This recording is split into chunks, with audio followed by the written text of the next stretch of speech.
Greetings, blessed greetings, friends and family.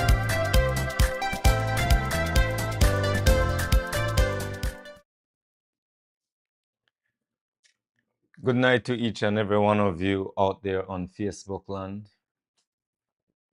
Each and every one of you out there in Lakeland City, Dangriga, Harlem, Bengoshe. We can't forget Hope Creek and Saraway, of course. You know, whenever I say Dangriga, I hope Hope Creek and Saraway always know that they are included because they always are. So many things to talk about tonight. So many things to talk about tonight. Um,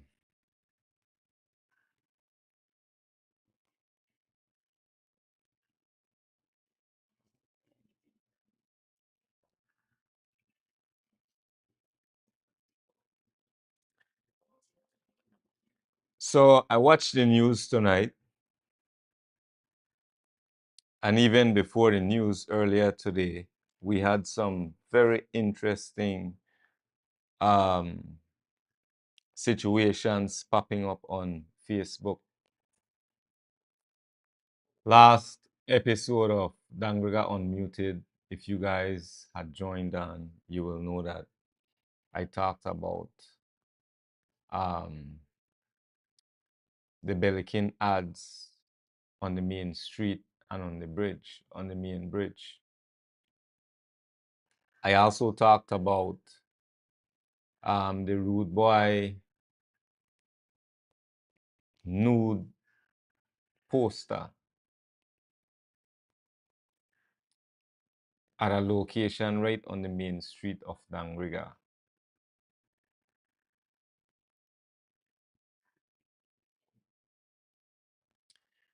Sometimes I ask myself, I wonder, what do you guys think? How do you feel?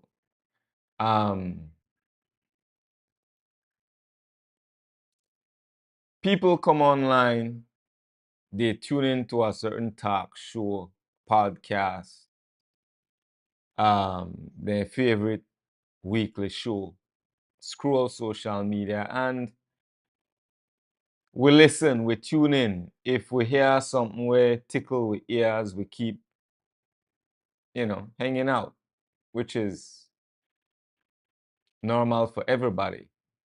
But I wonder sometimes, like when we touch on topics that are of national importance, when we touch on topics that are affecting you as an individual, affecting our communities, affecting our children, affecting our wages, affecting our health. When we talk about these issues, what do you guys do? Do you just sit around in your house, sit around in your room, get together among yourselves, get up, click and it just becomes another talk show or another day listening to another individual with a rant? Is that what it is for some of you? I'm afraid it is.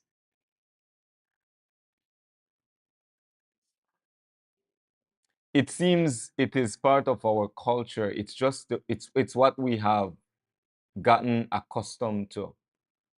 It's what we have gotten used to. This attitude of complacency. To be complacent, just yeah, whatever. Somebody, that's just the way it is. That's the way it has been. That's just the way it is. And that's how it's going to be for most of you, it seems.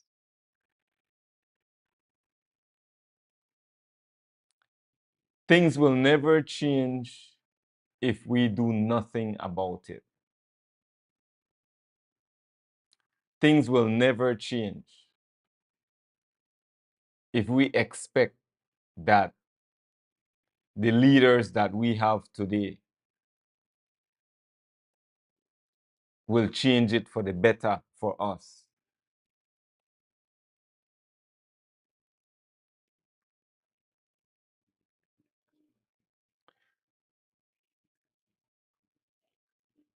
It's not all doom and gloom, friends and family. It's not all doom and gloom.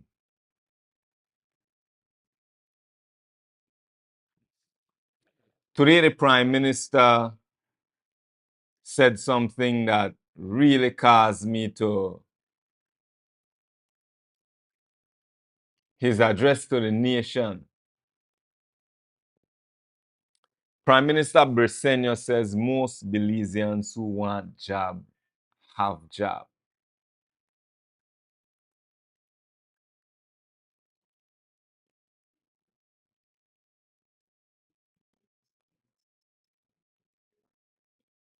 Is that really the case? I stopped right at that line. You know, I want to say something real. I want to be honest with you guys, right? Because it's important. I want to be honest. It is difficult.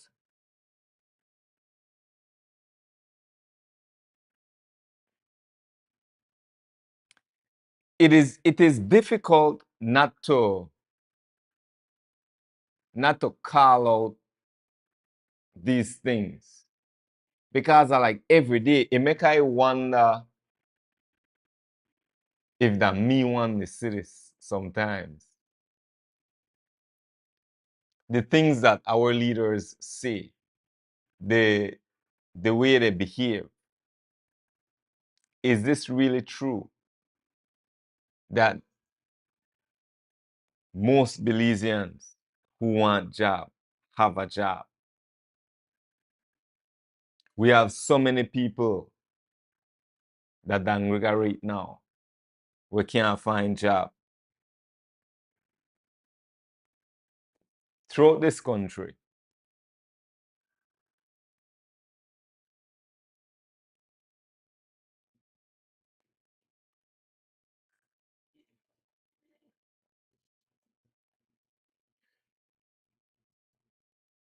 What's your take on that? What do you guys think? Is that how it is? I have Jerry in the background. Jerry, you want to comment?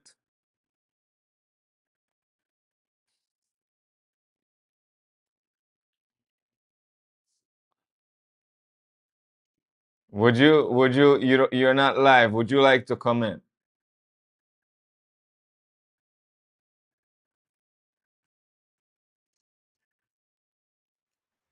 Are you there? All right, Jerry, you're live. Okay. I could not believe he said that.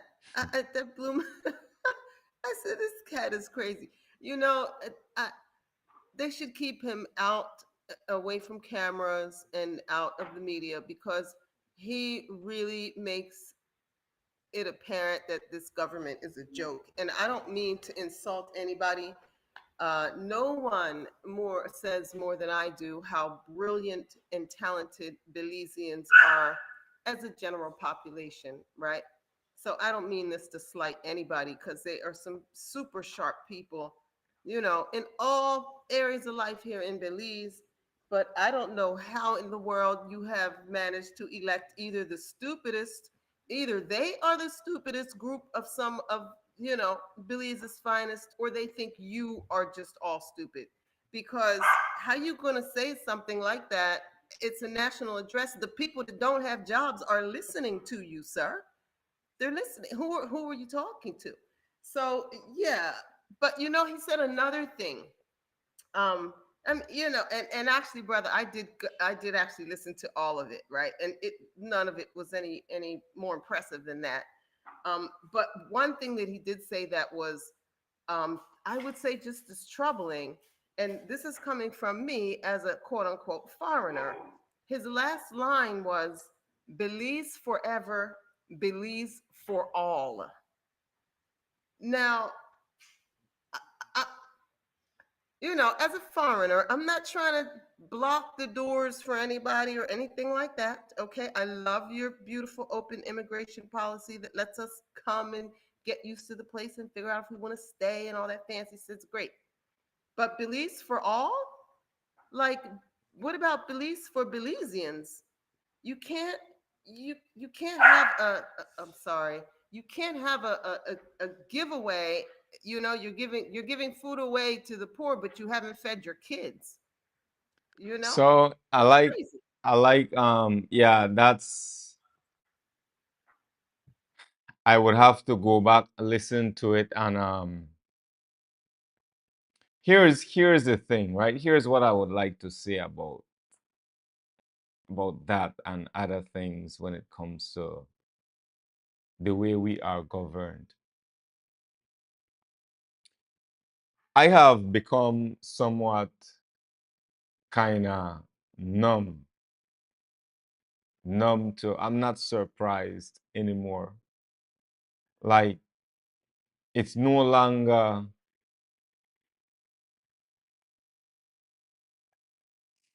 let's say I look forward to an election, right? I no longer look forward to an election where I get excited because I will um, be a candidate against the UDP or the PUP. It's like,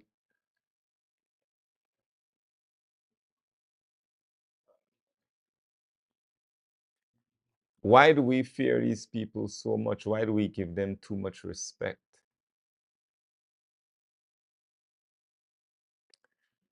We fear them too much. We give them too much respect. And so they do with us as they please. The way they speak, the things they say, you would swear feel like like like you mentioned earlier, Jerry, you would swear feel that stupid people that they are talking to, people who are just zombies, and rightfully so, maybe, because that's how we behave. So listen up. So I don't want this to just be a rant and an attack on the prime minister, on the PUP, or whosoever. It just really baffles me that the prime minister of this country will say that anybody who want a job, every Belizean who want a job, have job. That is just inaccurate. Which leads to the next topic, the Senate's Safe Third Country Agreement. I don't know if you guys have been following up Crowd Flow. Abner, good night, my brother. Crowd Flow Dangriga has been muted for a while. Not sure why. Possibly fear. A mixture, several things, Crowd Flow. Fear. Some of it is fear, but if I would gamble, my best bet, most of it is complacency. We have gotten comfortable allowing people to trample over us. We've gotten comfortable with that. So we become complacent, right? Anything flies, everything goes. Tyler, good night, good night. Everything goes, right? We become complacent. We don't call things out. So that's one of the biggest problem. It's not only fear. You're right about fear. You see, the fear comes in when um when we start talking about party politics.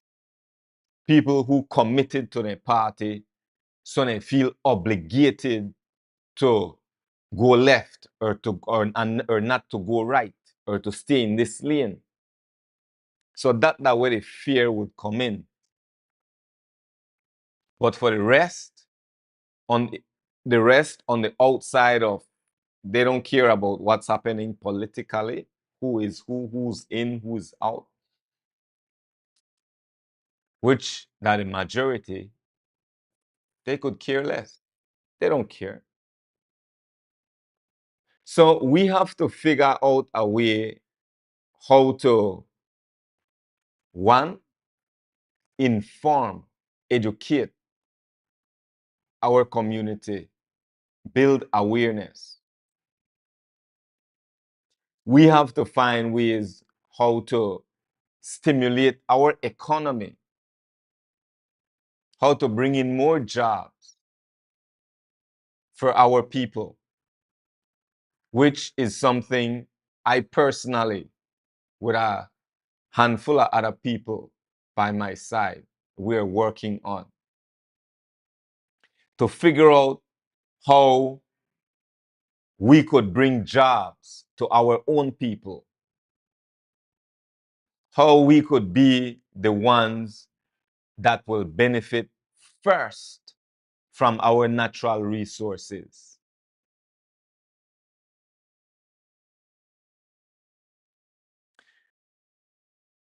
We wait for these people. And when I say these people, I'm talking about the PUDP, PUP, UDP, Ligue Meme.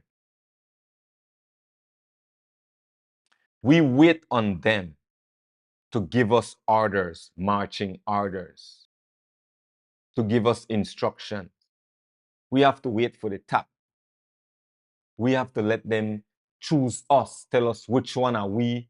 They were allowed for run, both for the PUP and the UDP. The system is rigged.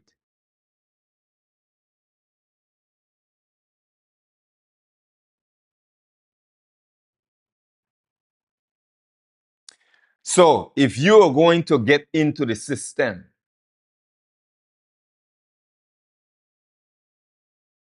make sure the way you get in there not corrupt. Make sure when you're entering in, make sure it is not in a corrupt fashion. So what do I say to Dangriga?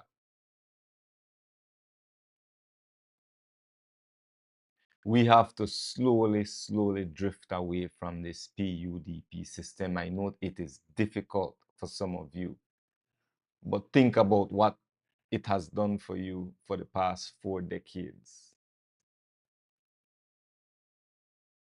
So the Senate Safe Third Country Agreement. I want to expound on this a bit and more. All right. I'll go to the comments in a bit. In fact, let me go to this comment here. I'm not trying to be negative, but this is a fact. Nowadays, you need to know a politician or someone in power to get hired for a job. That is true, Tyler. That is absolutely true. Nowadays, you need to know a politician. You need to know people who know people before you get a decent job. Otherwise, you have to just take what you get or keep struggling. So you're right, especially a government job. But let's shift gears a bit. There is something happening, folks, and I want to expound on this topic. There was the today was the debate in the Senate, right, among senators, and the hot topic, one of the hot topics, was the Safe Third Country Agreement. And I want to bring on Jerry again so we could kind of break this down to ABCs and help you guys to understand, because this is something that all of us need to pay attention to. It will affect all of us. So, Jerry, let's talk about this. Yeah. Uh, all right. So I listened in today, and I've actually been following this for, I guess, weeks from when it first kind of unfolded, because that was, I'm sorry, one second. So this, let me just give a little bit of background while Jetty is going to join us again in a bit. The safe third country agreement, in simple terms, right? So they might have refugees that might have been going to America, right?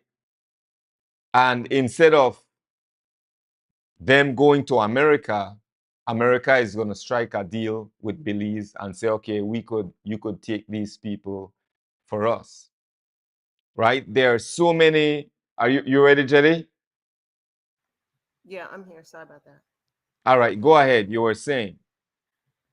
Uh, yeah, so I was Let's start from the top. Let's explain what this is and where we are in this third party country agreement. okay. So, well, you were doing a good job. Did you want to finish, or do you want me to Go jump ahead. in? No, I like your take. I like your take. So I'm gonna let you explain and then I'll expound on that after. Okay. So, of course, I haven't read the agreement, so I'm not speaking to the specific terms of this agreement, but in general, what these are, how they operate, right, and then what's weird about this one. Um, with the limited knowledge that I do have of it, which I understand that goes all the way to the top, the limited knowledge of it, which is problem number one. It's so ambiguous, right? But here's as you were just saying, here's how they work.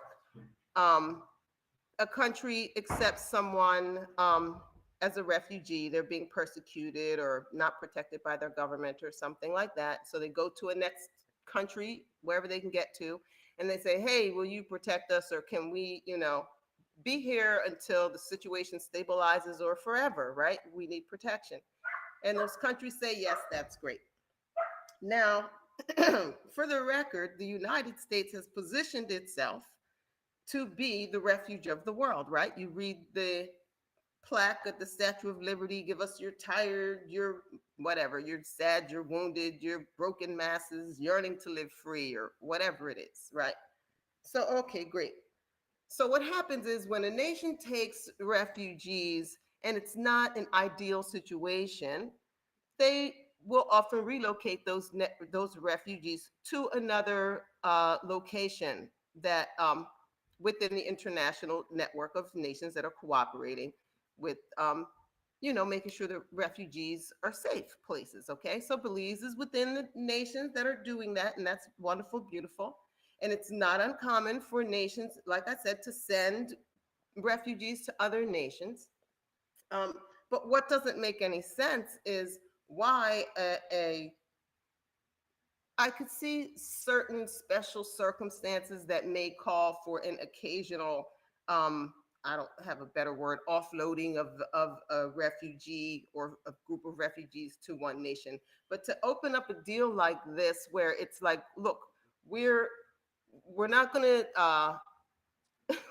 There's like, there's they don't have a reason to not be able to house them. Any of the resources that they have, any of the resources that the Belize has to house refugees, the United States has in More, exponentially more. right? A Right, whole lot more.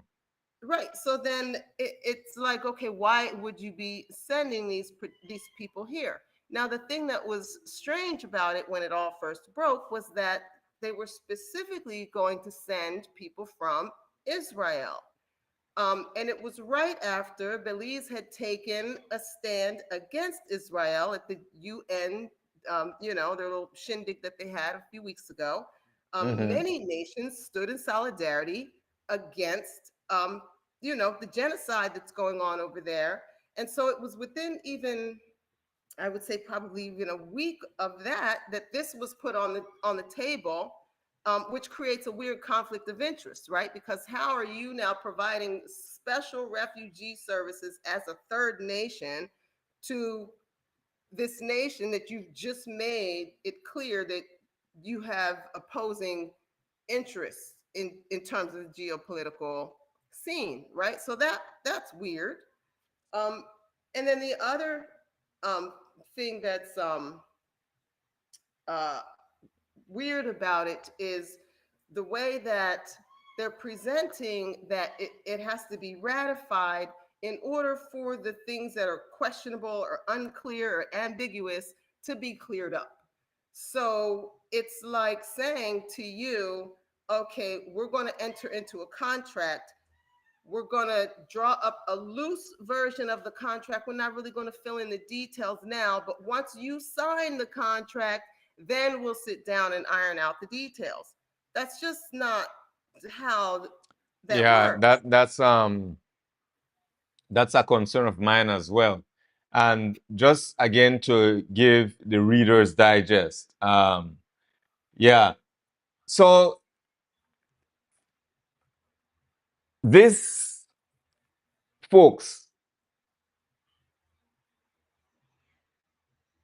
our government is entertaining an agreement. It's called the Safe Third Country Agreement. And what that means is that if there are refugees that are going to the United States or should go to the United States will have an agreement with Belize to say that, okay, we're going to take these people and send them to Belize instead. So, what is also not clear is how we will benefit. Now, I understand, Jerry, that there are uncertain clause that says we could collect or we could be compensated, right? So that also is not clear. For those of you who are following this topic, or if it sparks your interest, follow this topic, follow it, and know what's happening in our country, because this is something that if we are going to be accepting, and one of the argument that they're using, Jerry, is that of compassion, to have compassion on others, to have compassion on refugees. That is, we have to start to use wisdom, right? It's not a matter of having compassion or lack thereof. It's a matter of being prudent. Now, if you are talking about, let's just say, because we don't want to get in a kind of situation where Donald Trump is looked upon for saying, oh, we don't want people from that country or this. This is a completely total different case. So let's say there are people who are who pose some type of threat. The US might not want them. So the US might say, okay, we are sending to Belize. We already have that kind of agreement with Belize. I'm sorry, with US. That, okay, fine, we could have these people that Belize they can live. You know, Belize, if you search up countries, Belize that pop up as one, and the one where high, say, known people will take advantage of children.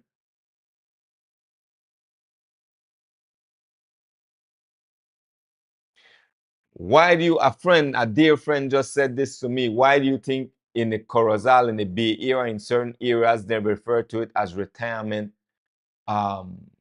areas or town rather than a family town, a place where you could raise a family? So these are things we want to consider, right? Look And into this Safe Third Country Agreement some more. There's a and lot to learn. can I jump in here and just Sure, go remind ahead. That whole angle of that it's discompassionate not to sign and go into this agreement is it's just silly because Belize already provides uh, refuge for suitable candidates, right? So it's not as if Belize right now has a closed door policy and this would open it up. It already takes in people who get here and need that protection and go through the proper channels and all of that. So Belize isn't discompassionate to say that we're not going to take the folks that get to the US and they don't Yeah, want to deal with. That's not discompassionate. Like you said, it's called wisdom. But there's another exactly. aspect. There's another aspect of this agreement that I found troubling, and I wasn't able between listening today and now to find out the details. But this is what I would be interested in for those of you that are watching and are like your interest is sparked and you're going to look into it. There is an aspect of this agreement that requires altering of your current refugee act. So at what point it, do we just admit that foreigners are kind of running Belize, right? How are you going to write an agreement, expect it to be ratified before giving any details? But one of the stipulations that you have to actually make legislative change according to this agreement, it's just it's bonkers. Yeah, yeah. We're gonna unpack this some more. I want to touch on these other topics, Jelly, but again, folks, look into this safe third country agreement. Um, it's unclear, right? The agreement, the contract, it's unclear. Like it's you're signing a contract before you even know what it is that you're getting. But I want to pause on that for now. And I was going to talk about the cabinet reshuffle or shuffling. But before I go to the cabinet shuffling, I want to kind of touch upon Pastor Wade Lewis Wade anti-weed remarks. Um, so this is something that whenever I come to marijuana,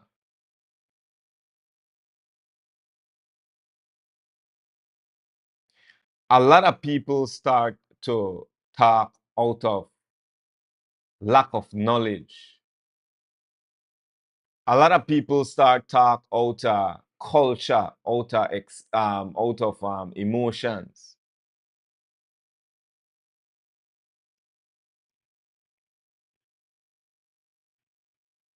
So I listened to a video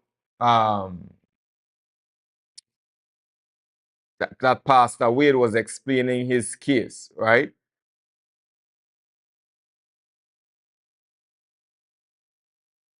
He was saying that most of these accidents, um,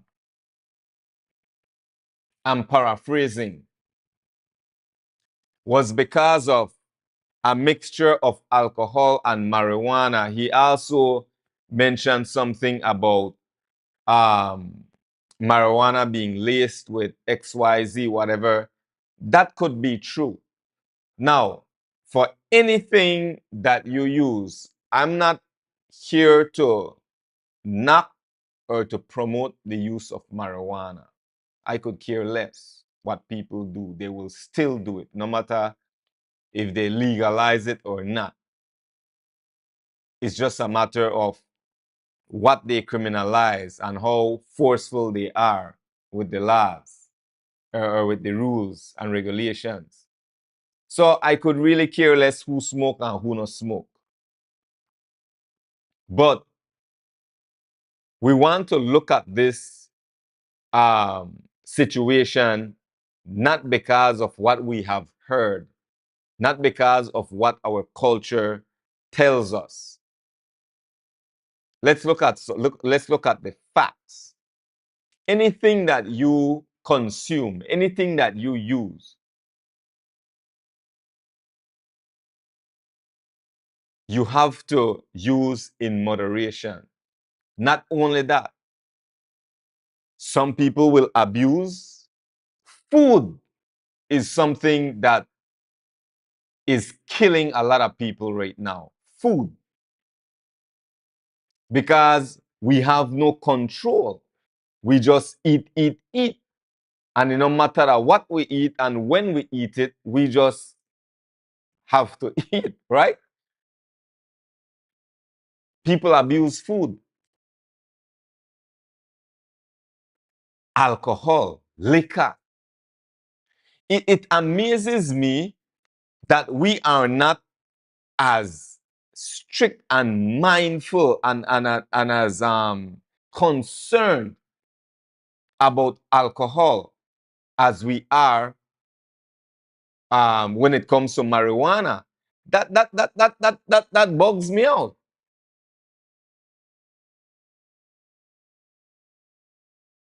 So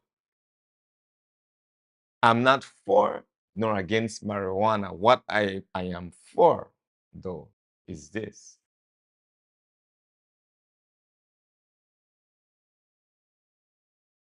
One thing that is a fact, you can't take away marijuana from the marijuana users. You can't. Impossible. You cannot. You just can't. So let's not try because we just create more problems to ourselves. So just like how marijuana is regulated in the United States, I would more lean on the side of regulating marijuana, but really study it, come up with some regulations, and see how that could be part of our economy as well. Belize have land, Belize have fertile soil. You can't stop people from smoke, no matter what. If you don't think that people are drugged out and be drug addict, and too late. The ones who think they are there already. People who are smoking marijuana are in ministerial positions. They're the biggest attorneys. The intellect we admire. I am not here to push marijuana nor to knock marijuana. What I am here for, personally for me, educate ourselves. And let's not allow our religion to dictate what position we take, especially when our position stems from a place of ignorance.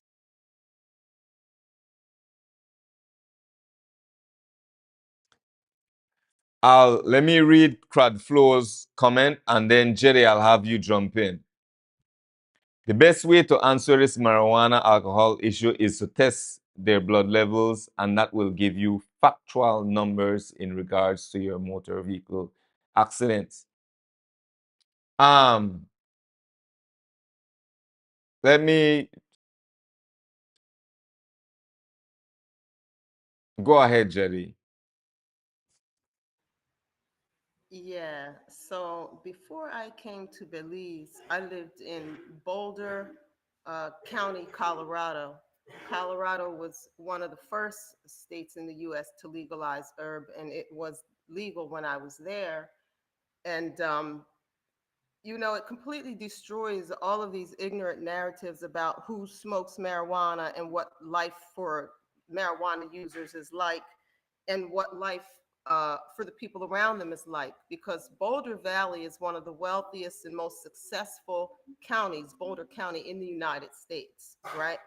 Uh, the neighborhood we lived in was one at that time that had been on Forbes' top 10 best places to raise a family in America. Okay, so this is like the creme de la creme, right? This is the American dream, and them folks smoke more weed than I could tell you about. And yes, it was regulated, and it was a really intelligent system. You could have a few personal plants at your house if you wanted to, and up to so many per person and things like that. you could it was expensive, of course, to get into the legal game, right? Like to open a dispensary or what have you. But uh, you had two different branches where you could do get evaluated and get a medical card. So then you had Mm-hmm. access to certain strains and things that the general population either didn't have access to or had to pay more for, depending on what it was. Um, and the state made a killing. Do you hear me? Everybody made a I killing. bet. I Everybody made a bet. killing. Um, so yeah, and it's not a terribly unsafe place to be. There's not like a super bunch more accidents there than anywhere else. I would venture to say it's probably unusually safer than a lot of other places. But another thing I wanted to mention, which you did say, and I'm just going to back you up here, we have to be careful about letting religion destroy culture, because our culture comes from within us, but religion was imposed. You are carried people. One thing that the whole rest of the world can be thankful for is that the carried people and the mound builders of North America figured out that marijuana and tobacco was really, really a useful combination. And it's a part of the spiritual practice. It's a part of, for a lot of people, the regulation of their whole system, and it's cultural and it's old practice. So like you said, they're not going to stop people from doing that. It's the wisdom plant. People are going to smoke it. Yeah. So Thank you, Jerry. And again, I honestly, you smoke, that's your poison. You don't, for whatever reason, good, kudos to you. It doesn't matter me. For me, it's are we gonna allow it to be criminalized and keep having our authorities criminalize our young men like individuals for a stick of weed, or just because they might smell as if though they might have been smoking, when you have individuals in leadership, many attorneys taking advantage of this plant, use it at will, and they do it in by the pounds. But then the grassroots, the young brothers, they punish them, they criminalize them. Some of them they get their first criminal record just because of marijuana. I would rather they regulate it and make some money off of it for the country, for the town. Make sure it's properly regulated rather than to be criminalizing our young men. But let's I want to pick up the pace a bit because I'm running out of time. The cabinet reshuffle, friends and family. I've been asking questions about the cabinet reshuffle. I listened to the news. And this is, you know what is so interesting? What is it was last week or a little bit over a week ago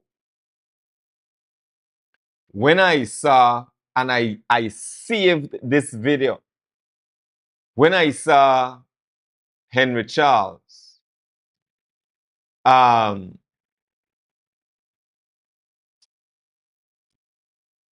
when he was explaining away his or the government's position on this Budna case, on passing on this case to police for police to investigate. I said to myself, I said, boy, this man, he looked more, I'll tell you what, right? I'm not trying to get on Karim Musa's case. I will not do that tonight. I will really not do that tonight, because if you ask me, Karim is I know Karim is hurting right now. I know the brother Well, the DPP is an definitely independent body constitutionally, and they are the ones responsible for looking to see if... I know the brother definitely catch feelings, because Karim Musa was a minister of Home Affairs, right? Minister for the police and all of them. Now Johnny Briceño gone and take it from Karim Musa and give it to a minister junior to Karim Musa. But not only junior to Karim Musa, but Karim Musa's very own brother. So I feel for Karim Musa. Now, he not only take it and give it to Henry Charles, but he gave Karim Musa a lesser portfolio, a portfolio where like, it's not a laughing matter. I'm really not. I am chuckling at how Briceño handled this. And I have my speculations, right? And I speculated this before I watched Channel 7 News today. Let me pause for a bit and see what Cradflow is saying. It's being recreational abuse until they learn to regulate it. True. Cabinet reshuffle is chess and not checkers. Yeah, you bet it's chess. This is I know checkers, Cradflow. But check this out, right? So Karim Musa is no longer the Minister of National Security. His brother, Henry Charles, is. And before I watch, check this out, right? This video, I saved this video because this video was going to be the video that was going to break my hiatus, so to speak. I went on a pause. I stopped going live for a while, and I saw this video last week, or maybe a little bit over a week. Check this video. Check this out. And then I'll explain myself after. Here we go. Here we go. Okay, here.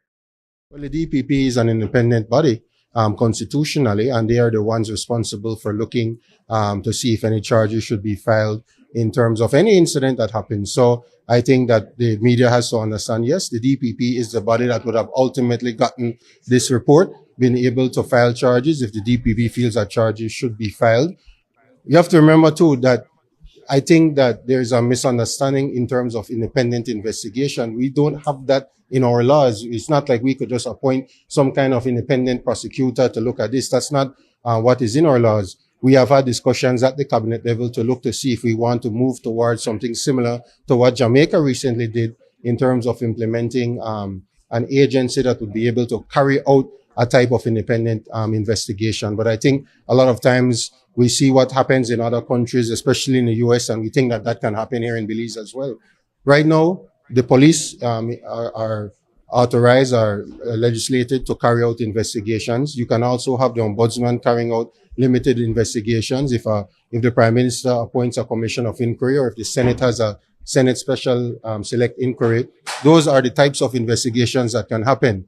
Now, whether you wanted to say that another set of eyes should have looked at the same report, well, that's what the DPP is doing right now. Her office is responsible for looking at this report, determining if further investigations are needed, determining if any charges can be filed based on the report. So that is where we are right now with that. All right.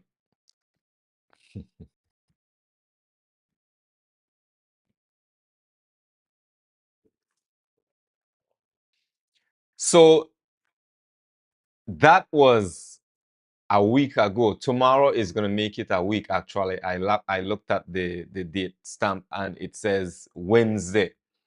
So it was last week, Wednesday. That's before the reshuffling.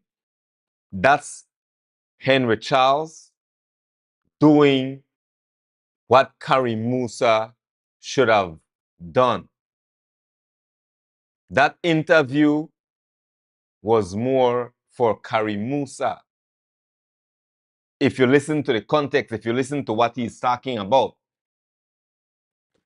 And I said to myself, I almost went live and I wanted to talk about it. The way how, I'll be honest with you, right? Several things popped up. Now, Prime Minister Briceño, remember Karim Musa had said, whether the man just may be political or not, he went against Johnny Briceño and said, show the videos. Let's do an independent investigation, right? He said that. So there were so many like uncomfortable situations. So I don't know maybe if this is a punishment to Karim Musa, because to give your brother this portfolio, which are one of the, I mean, if you have national security, you have national security. You know, I mean, it goes, it extends, it goes beyond, right? So the other one I want to talk about though, when it comes to the reshuffling, the Minister of Education or the previous, that I asked a friend whether or not she thinks if this is a demotion. And the friend gave me her feedback. I personally think that this is our downgrade.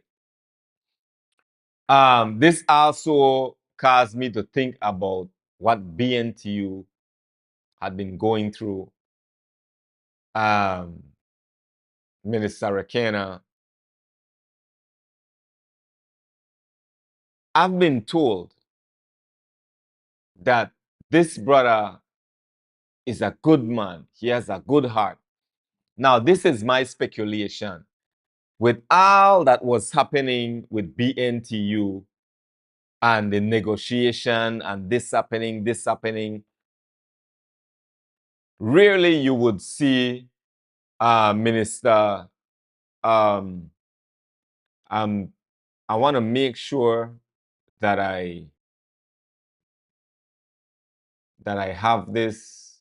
I know it's Minister Rekena, but I just want to make sure because I don't want to be calling out a different minister's name that's not.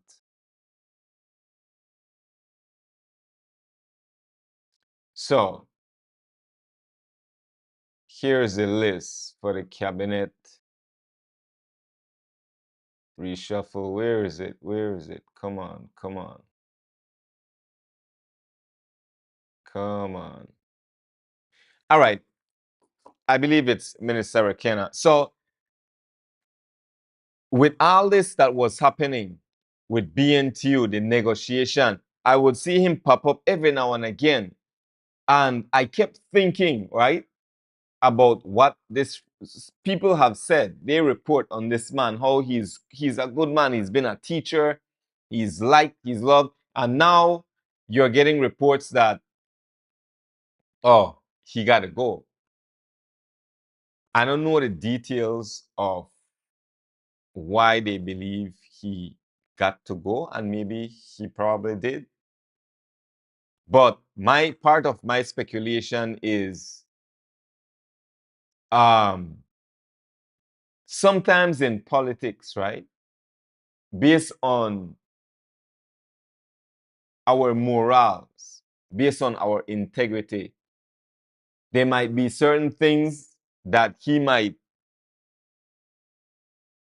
probably stood up. He probably didn't take a certain stance.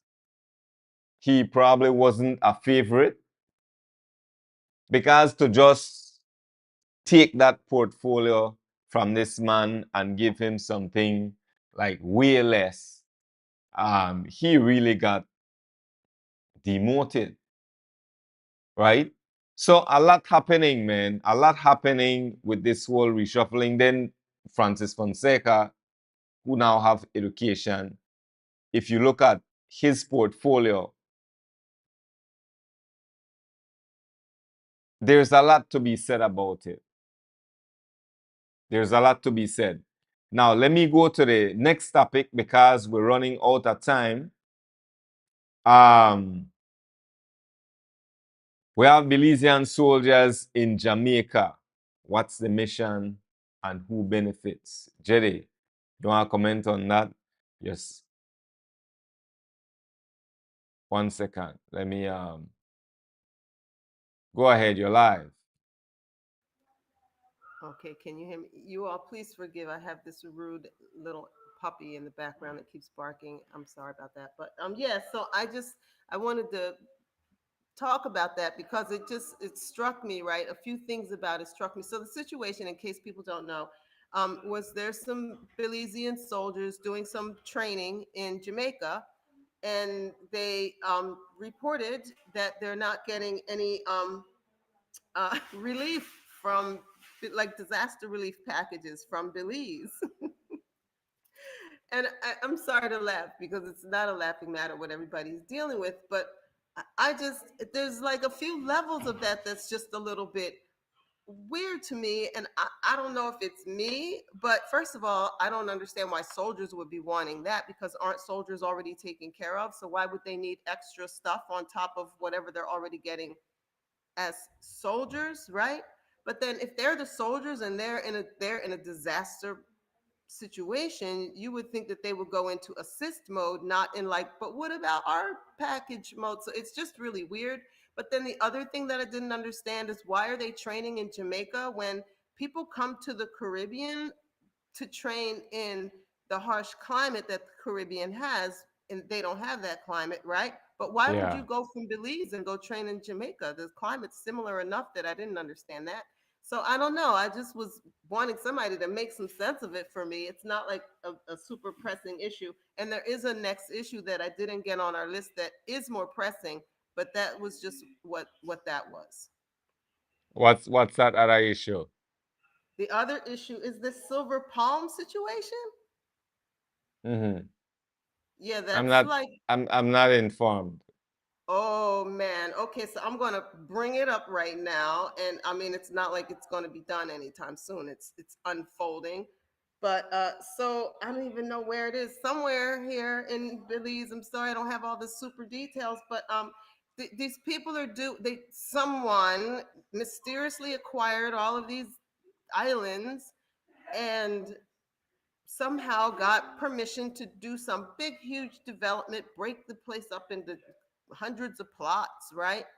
And do this big old development that the area representative is like, I never saw anything about it until it was already approved, but I'm absolutely against it. The people are all against it. Everybody's like, what is this? No, you can't do this. It's not safe. It's not environmentally. They won't do a full environmental analysis on it.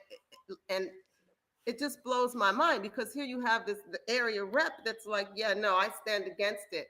But he's saying I stand against it as like, for the record, I stand against it, but not like it's not going to happen because I'm the area representative and this is happening in my constituency and my people don't, it's too many things that are not correct legally. It's not, it's not a safe thing. We don't want to do it. It goes against our environmental principles. So it's not going to happen here. He's not coming from that place. He's just like, for the record, I'm kind of against it. And I don't know. It's wild to me that the total disregard, like it's mind blowing. I don't know what happened since I left Belize, but I feel like the blatant disregard for Belizean law has just it's just, I don't know, it's expanded. It's just crazy. How do you do that? How do you do that? I mean, this isn't a small thing. It's a big. We'll discuss Yeah, it once we look into it. But it's wild, brother. You're gonna be like, wait, what? yeah, thank you for that, Jerry. I'm definitely gonna have to do some research into that. I cannot speak on it at this moment, only because I'm not as informed as I believe I should. But I'll definitely look into it. Friends and family, a lot happening in our country, and I want to keep insisting that, I've arrived at this juncture where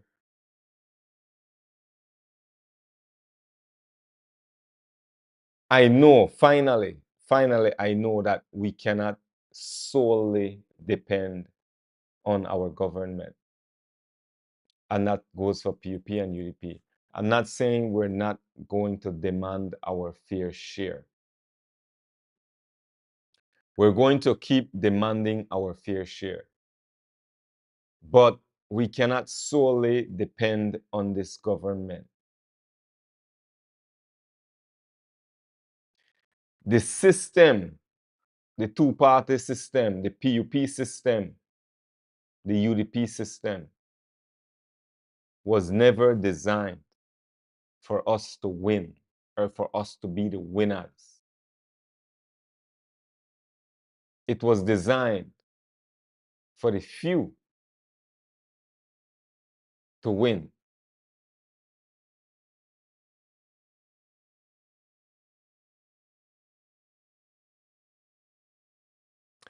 My intention is not to be negative. My intention is to provoke you to wake up and to realize that if we keep doing the same thing the same way, things are never change.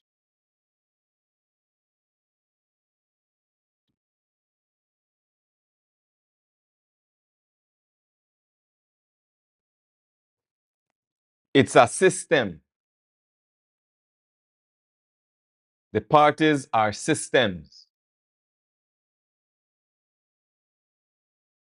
We will use PUP, UDP, or we should use PUP, UDP, as long as UDP, PUP is beneficial for us.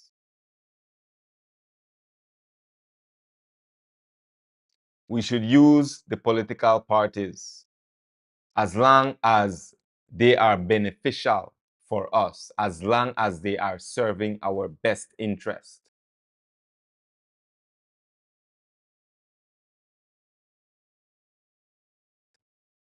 But rest assured, you are responsible for yourself.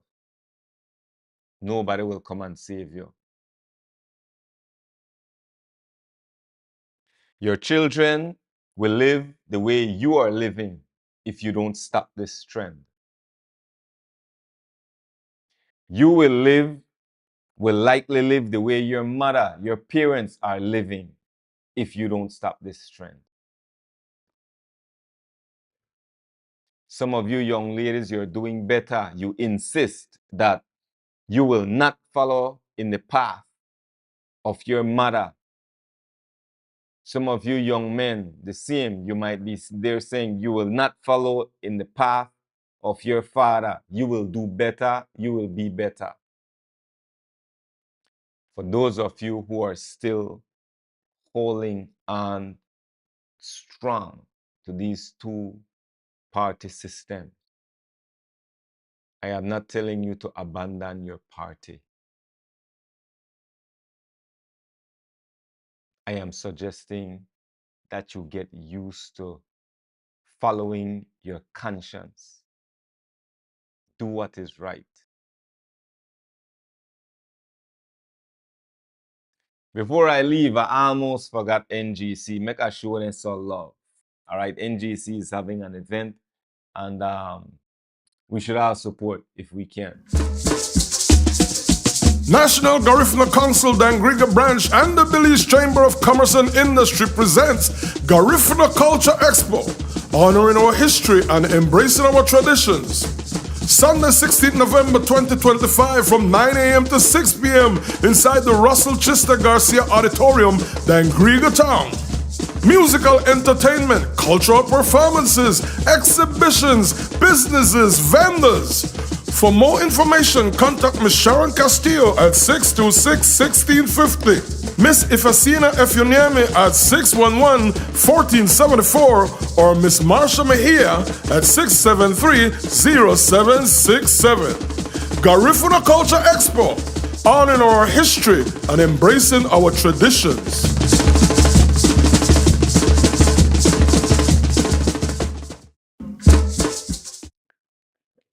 There's also going to be, there are several events happening.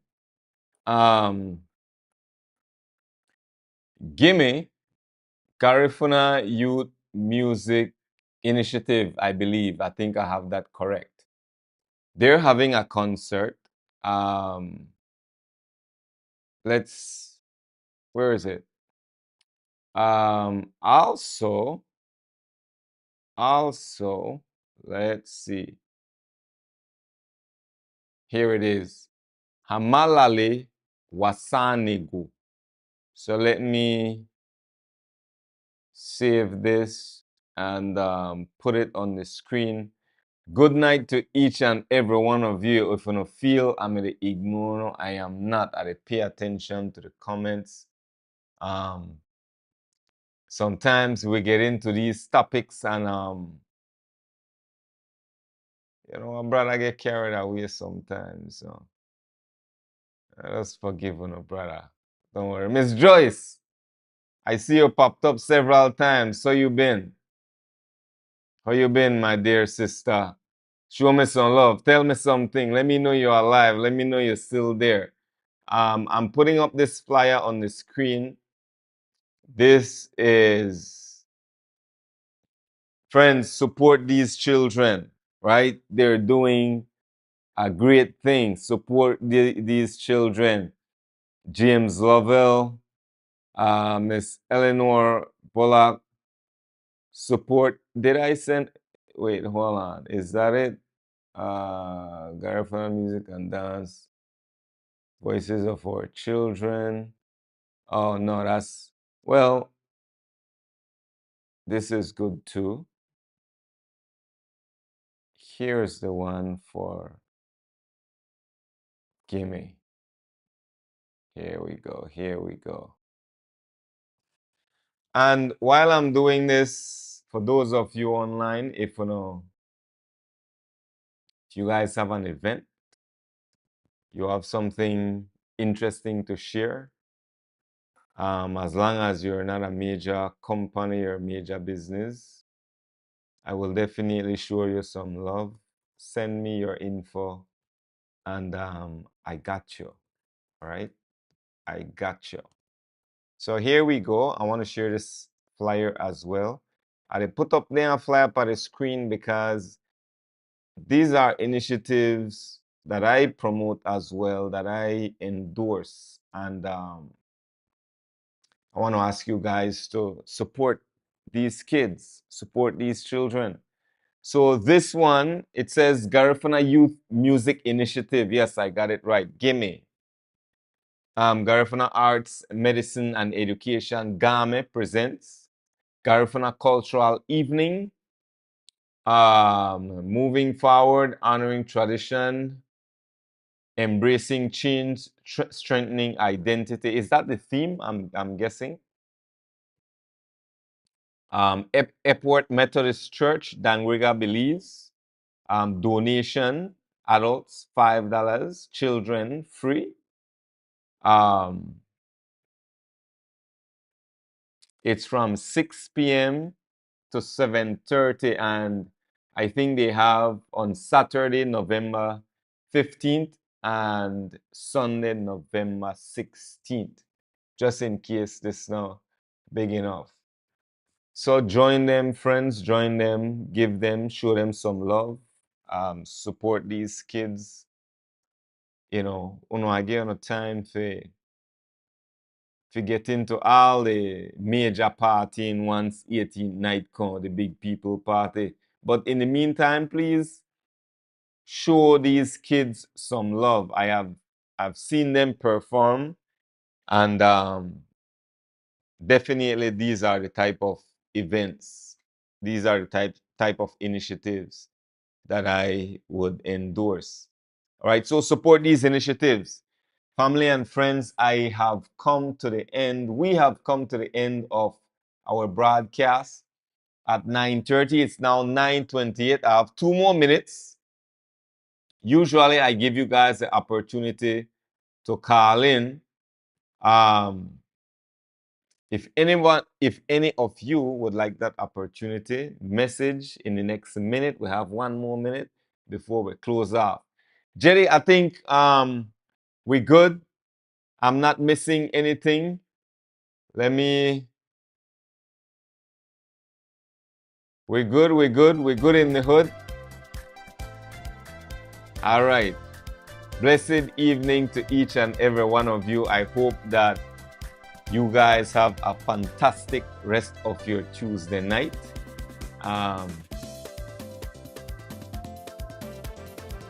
Thank you all for joining. It's been good. We get serious. We get antsy. We get touches. We call out the good, the bad, and the ugly. Right now, we're just to show some love. Those of you who have your events this November celebration, who's selling your products, your services, the hurut, send me on a link, send me on the information. I want to show you some love, right?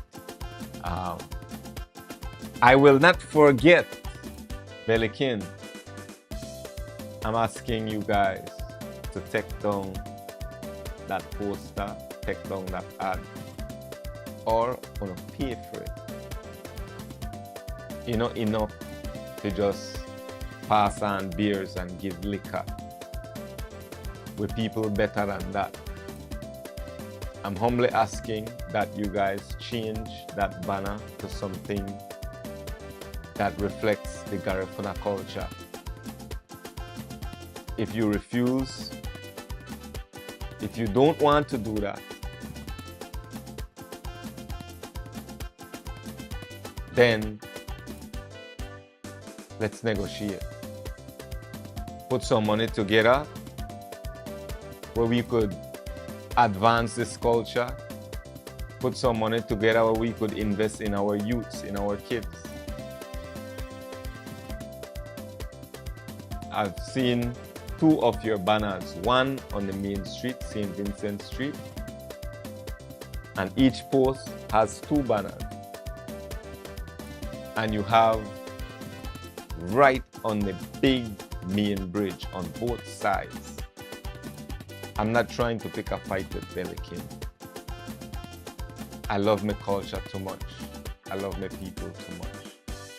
And the banner is not representative of who we are as Garinagu. Also, that poster right at I believe that's Starlight, the place name. It needs to come down. This is Dangriga Unmuted, unmuting the truth, demanding change. I go live every day, leading up to November 19th, and then eventually we go back on a weekly basis and on a per need basis. When something pop up and we need to address it, then we go live again. Until I see you, which is tomorrow, si Dios quiere, aún la bus en bungyo, if the Most High permits. Inebese. Good night to each and every one of you. And I will see you again. I look for me for my titles that I need to put on the screen, but I'm not finding it. So it is what it is, Jenny. We're gonna leave it like that. We're signing out just like that. No hassle, right? It's all good in the hood. We don't fight against nature and all that. Family and friends, good night to each and every one of you. I hope that you learned something today. I hope that you are inspired in some way, shape, or form. I hope that you are encouraged to do the right thing. All right, I'll be here again tomorrow at 8:15 p.m. I'm yours, King Cyril Uruwei.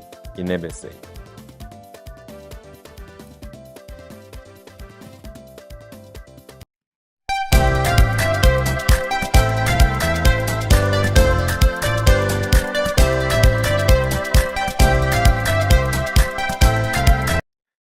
Can't forget yesterday, I cut your shot. Savia Afini, I got you today. I got you tonight. Tonight, boss lady. Enjoy. Enjoy. Enjoy, princess. Enjoy. Maybe you're done with sleep too. That's what I'll be doing.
up to me.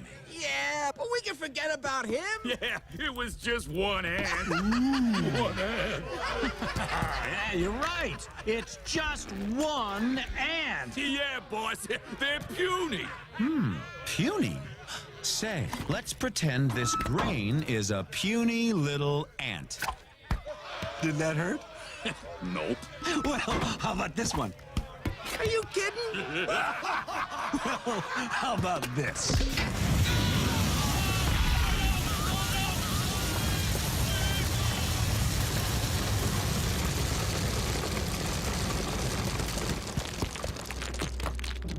You let one ant stand up to us, then they all might stand up. Those puny little ants outnumber us 100 to 1. And if they ever figure that out, there goes our way of life. It's not about food. It's about keeping those ants in line.